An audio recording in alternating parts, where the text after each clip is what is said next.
Welcome to word junction. আজকে যে শব্দটি আমরা শিখব সেটি হলো ট্রাক, যার অর্থ মালবাহী গাড়ি, বড় যানবাহন।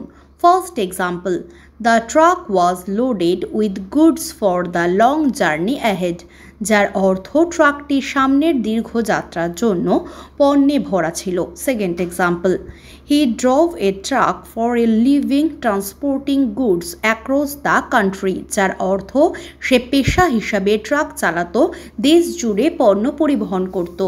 এই ভিডিওটি ভালো লাগলে ভিডিওটিকে লাইক করে শেয়ার করে আমাদের পাশে থাকবেন। ধন্যবাদ।